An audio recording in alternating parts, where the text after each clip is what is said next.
Special edition from the Star in Frisco is back as we enter week 6 of the NFL season. Welcome in alongside Isaiah Stanback, Nate Newton. I'm Kyle Yeomans. Glad you're with us. The Cowboys improved to 3-2 with a 20-17 win over the Pittsburgh Steelers on Sunday Night Football. It took into the wee morning hours to get it done, but the Cowboys do indeed get their third win of the year, and it was a big one on the road to keep things steady. And as they get some guys back, which we'll talk about later in the show, you got to see the youth of your football team, the depth of your team shine. Isaiah, what did we learn about the depth of the Dallas Cowboys? Well, as Coach McCarthy would say, they were rooted, right? And that's obviously the motto of this year's season. But these guys are deep. I mean, shout out to Will McClay and the rest of the front office and the executives up there, the scouting department, for going out and finding these guys who are not only good character individuals, but people who can come in here and make an impact. You're down your top 4 defensive ends. Yeah. Top 4 defensive ends,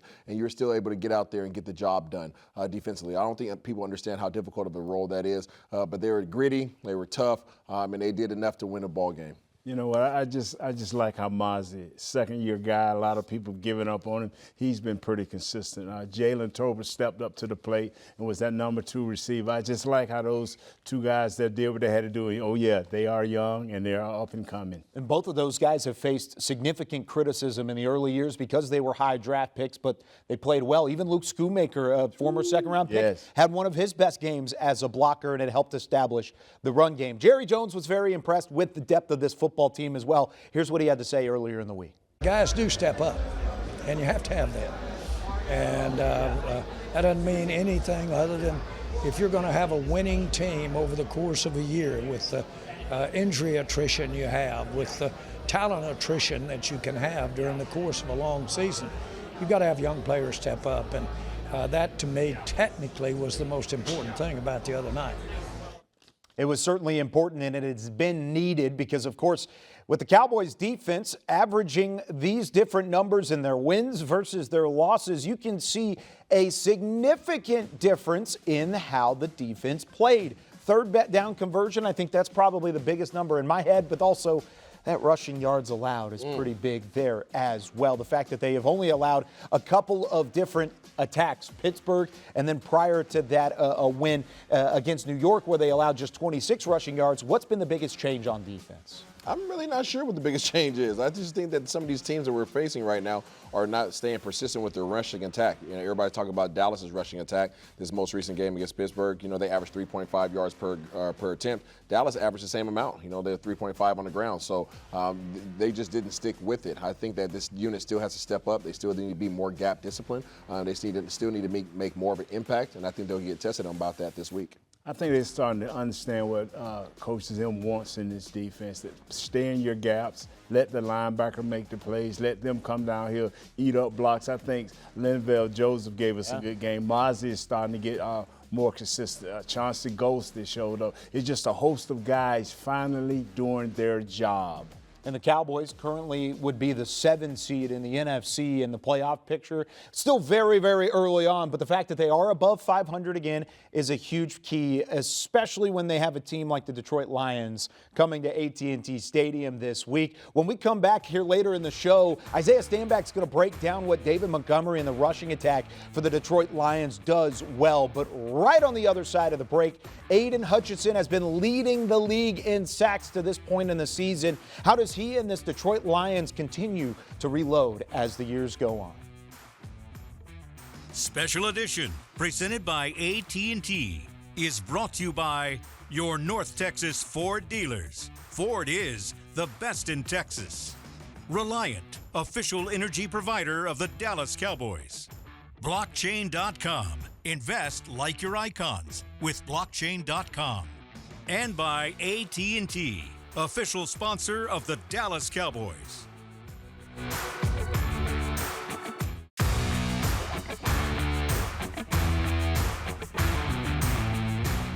This segment is brought to you by your North Texas Ford dealers. Ford is the best in Texas. The Dallas Cowboys have won 6 straight appearances against the Detroit Lions. Dan Campbell, head coach of the Lions, is 0-3 as a head coach against his former team, in which that he once played in the Dallas Cowboys. So with all that being said, history on the side of the Cowboys, right? This is going to be an easy one.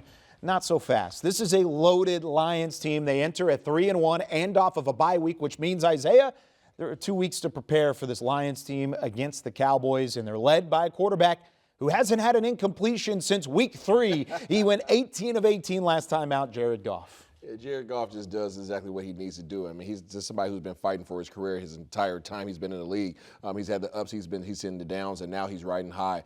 Detroit Lions obviously had a good year last year. He took a step forward, but this year, this is the most balanced offense in the league. And when you talk about Jared Goff, he's just not making mistakes. When you have a solid running game, we know how effective Dak Prescott is when he has a solid running game. It's the same thing over there in Detroit land. He's able to run his play-action game. He has 3 solid receivers. He has an amazing offensive line, and he has a plethora of running backs behind him. They just make the game easy for him. You look in Webster's dictionary and say play, action, pass, quarterback, you see a picture. You see a picture of this guy. I mean, he's, like you say, Isaiah, he's made no mistakes. Now, he's got 4 interceptions, but other than that, and those 4 interceptions was 2 or 3 was in one game. So, but besides that, this guy's just been running the offense, not making any mistakes, letting that offensive line flourish. That is the heart of this team, is the offensive line. That's a huge piece of it too, Nate. And you mentioned Webster's dictionary, with Jared Goff. It's also that for the picture of a dual backfield. They've got 2 guys that can run the football very, very effectively. Nate, when it comes to Montgomery and it comes to Jahmyr Gibbs, how effective have they been at utilizing those 2 backs? 250 plus yards, both guys. One got 271, the other one got 285. It don't matter. Both of them can go home. One of them will run over you. Montgomery will run over you. The other guy will run over you, run around you, run through you, run underneath you. I mean, they are nice. And like I said, I'm going to always go back to the offensive line. They are the heart and soul of this team, and the running backs take full advantage of it. Yeah, Nate just hit it. I mean, this offensive line makes holes for these guys. And Montgomery's holes don't have to be as big because he's going to be able to run through your arm tackles. Jahmyr Gibbs, if you blink at the wrong second, you're going to miss him because he's just that explosive. These guys are just the perfect pairing in terms of running backs, especially when you pair them with this dominant offensive line. Yeah, good offensive line, good quarterback, couple of really good running backs. That's it, right? That's all you got to worry about. No, not wrong again. Amon-Ra St. Brown has been phenomenal. Sam Laporta at the tight end position. They've also got Jamison Williams out on the edge as well. They're just as electrifying in the passing game, Isaiah, as they are whenever it comes to running the football. Yeah, very much so. When you think about their passing game, just think back to what you had when you played against the New Orleans Saints. Yeah. When you had Rashid Shaheed out there and Chris Olave and you had Alvin Kamara. Those guys, they got the guy Alvin Kamara was able to come out the backfield and catch the ball just like Jahmyr Gibbs and Montgomery both can. You have Sam Laporta at the tight end position, just like they had a Hill. You have, obviously Amon-Ra St. Brown, who's become more of a possession receiver for these guys now, even though he has the ability to take the roof off. They don't need to do that anymore because they have Jamison Williams, who is just like a Rashid Shaheed that you face whenever you play the Saints. So these guys have it all. Possession guys, speed guys, and they have the big boy tight end as well to move the chains. So you're trying to bring back a nightmare, right? Because I promise you, Jamison Williams is that guy. 22.2 yards a catch. He only has 13 or 18 catches for 289 yards. This guy can take the roof off. And the Brown guy, he working it underneath. And Sam Laporta, boy, he's the total package. We got to be wary of all of these guys. We got to play a tight and right defense this time. Yeah, Halloween is a couple of weeks away still, but we're talking about nightmares. It's a nightmare coming off the edge with Aiden Hutchinson as well. He's the NFL league leader in sacks, one of the best young edge rushers in the game, Nate. You've gone up against some phenomenal edge rushers. Why is this defense still good enough to get it done while he's still rushing the passer? Because everybody stays home. They got a guy named DJ Reader in the middle. He's a big guy that's always pushing forward, and that gives Aiden Hutchinson, he lines up from a 9 technique all the way down to a 5 technique. So you never know where he's going to be. He's going to play both sides of the defensive line, but he's a motor guy. He never stops running. When you look at him, you'll see what we say, engine. Yeah, listen, you just heard it from Nate Dogg. Listen, these guys don't get a lot of pressure up front, but you do have to worry about Aiden Hutchinson. You do have to worry about Anzalone at the second level. These are high motor, high energy, high effort guys. They are literally the embodiment of Dan Campbell. That's what you're seeing showing up on the defense. You don't have to worry about their blitz schemes. They only blitz about 29% of the time, but you do have to worry about their effort being existing the entire game. And there are a lot of things that you just outlined that Dallas has maybe not traditionally done well, but they did it well against Pittsburgh on the defensive side of the ball, and they're going to need it again this week. We're going to go to the film room when we come back. Isaiah Stanback breaks down David Montgomery and that man right there, Jahmyr Gibbs. He is a 1-2 punch to deal with from the Lions backfield. This segment was brought to you by your North Texas Ford dealers. Ford is the best in Texas.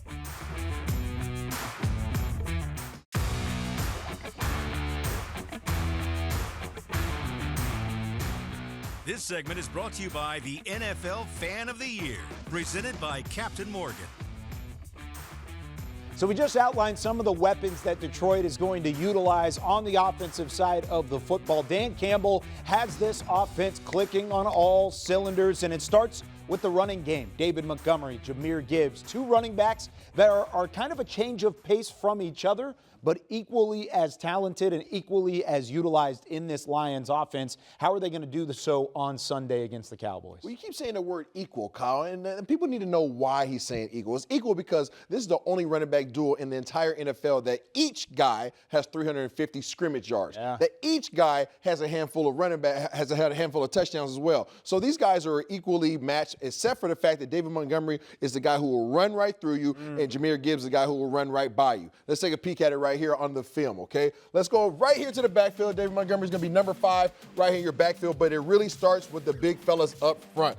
These guys up here, including the tight ends, are the guys who are moving mountains, okay? And the man that you really need to pay attention to is going to be Mr. Penei Sewell, okay? The first-round draft pick, obviously, when Dan Campbell first came in, these guys move mountains, okay? What they want to do is they want to use both of these guys to combo up to the next level. They want to get this guy reach. They want to get this guy reach. They want to create a wall so that David Montgomery can have opportunity to run downhill against these linebackers for arm tackles. You guys see the ball, boom, coming out to the right side, hands it off, pause it right there. You see the blocks, okay? We got combo blocks going up here. He's eventually going to turn back. He's keeping him on the backside. Combo block up here at Penei Sewell, and what is he creating? He's creating a lane right here for Mr. David Montgomery to hit, and all you're going to see is arms come out. Let's count the number of missed tackles. All right, that's going to be 1 missed tackle, okay? All right, we got 2 missed tackles right here. Let's go ahead and get another one. 3, 4, and let's go ahead. You want to get another one out here? Come on, get some. Come on. 5. I was about to make you miss 2, but you had backup. Okay, so 5 missed tackles on one particular play. David Montgomery is not going to get brought down by an arm tackle. You have to get in front of him, get in the hole, be lane disciplined, and hit him in his mouth. 5'11", 225 pounds. He is the rocked up running back that will run through your offensive line, run through your defenders all the way through. Jahmyr Gibbs, different story. He's the lightning in a bottle at 5'9", 200 pounds. Yeah. What does he do well? Listen up, they hide him. He's all over the place, okay? In this particular play, they motion him back. They shift it to where he's in the backfield. But one of the things I want you guys to pay attention to is the game of angles. If this is him and this is your safety, the guy that's going to be responsible for being the last man of defense, I want you guys to see this angle get eaten up. Let's go ahead and play it through. This is the type of speed that this man possesses. Boom, you guys see the correlation right here. All right, boom. Now as he gets square, okay, pause it right there. What he just did was he took this thing and built his momentum up laterally. And then when the hole presents itself, he's going to shoot this gap, and he's going to eat up the angle of this safety who was sitting back 14 yards ahead of the play. Play it through. Now, you thought you had an angle. Now you don't. I'm faster than you. You're lucky there's a sideline right there because I was about to house this thing. This dude gets up on you in a fast pace. If you do not take the right angles, he'll make you pay. If you don't wrap him up, he'll make you pay. And if you don't know exactly where he's at because they move him around so much, he will make you pay. You need to be on your P's and Q's. And when you have your opportunity to take your shot, hit him in his chest. Great representation of how they have success in between the hash marks and in between the tackles, running behind a first rounder at right tackle, left tackle, and center. They've got 3 different first rounders up there blocking for these guys, but then also if they can get outside, it's going to challenge your defensive backs as well to be physical and take those correct angles. Luckily for the Cowboys, they will have one of their best defensive backs back in the fold seemingly this week against Detroit. What are the chances DaRon Bland makes a return this week in the matchup with the Lions? This segment was brought to you by the NFL Fan of the Year, presented by Captain Morgan.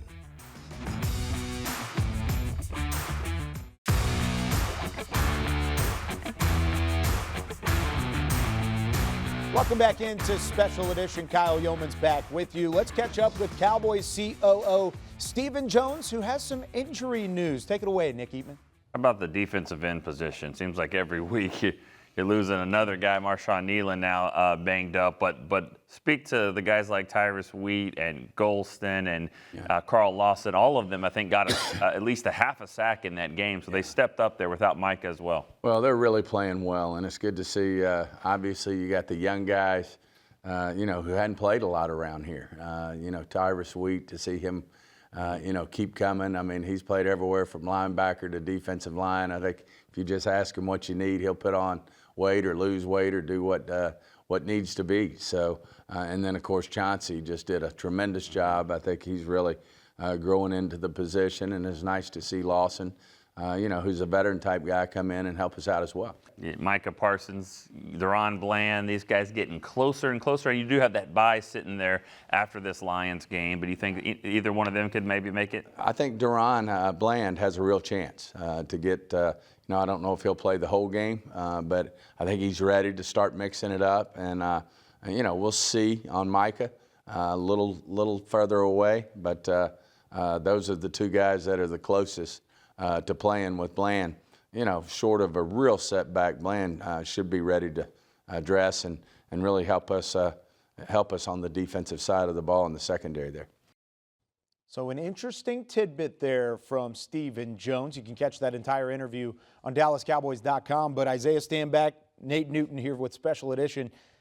Deron Bland coming back into the fold. I don't think a lot of people anticipated it until after the bye. How big could this be for the Cowboys secondary? How big can it be to have two all-pro cornerbacks on the field at the same time? Is that what you're asking me big, about? right? That's crazy that you're asking me that. Listen up, it is huge to have Deron Bland back. Hopefully he can come back and be what we know him to have been obviously in previous years. But having all three of your starting defensive backs in terms of cornerback room together, Jay Lou, Deron Bland, Trayvon Diggs, being able to go out there and match up man for man, no matter what the offense decides they want to come out with personnel-wise, is a huge advantage for any defense, but especially your Dallas Cowboys with this trifecta. Calm down. He's going to be on a snap count, maybe 20 plays. The safeties are going to be the most hyped people because now they're not asking them to have to cover these guys, these tight ends. We can put one of those guys on one of their bigger tight ends, but, just calm down.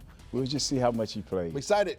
I like it. I think either way it's going to help your guys out because it's not just Deron Bland. On the Wednesday injury report, Kalen Carson, also a full participant. Trayvon Diggs, who was a little banged up in that Pittsburgh game, full participant. So if you get all your guys back, then all of a sudden, we just talked about all these weapons from the Lions. Even if you're mixing and matching snap counts, you're back and healthy in that secondary, and that has been rare to see out of those three in the secondary themselves. So plenty to look forward to going up in that one. Now, CeeDee Lamb is looking to get back into his winning ways. He had 227 yards last year against the Lions. Can he get back up to speed when we come back?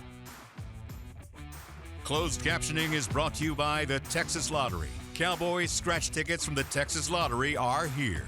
Play today.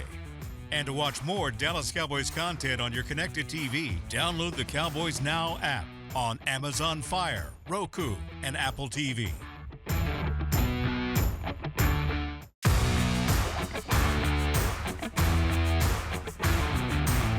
Special Edition, presented by AT&T, was brought to you by your North Texas Ford dealers. Ford is the best in Texas. Miller Lite, the only beer of the Dallas Cowboys.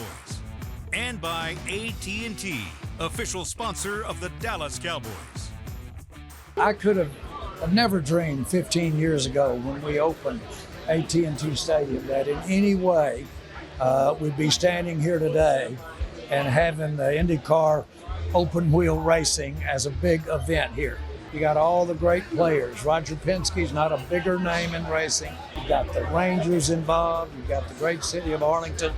This thing could really be a happening that will build and build and build and be an iconic presentation of North Texas for years to come.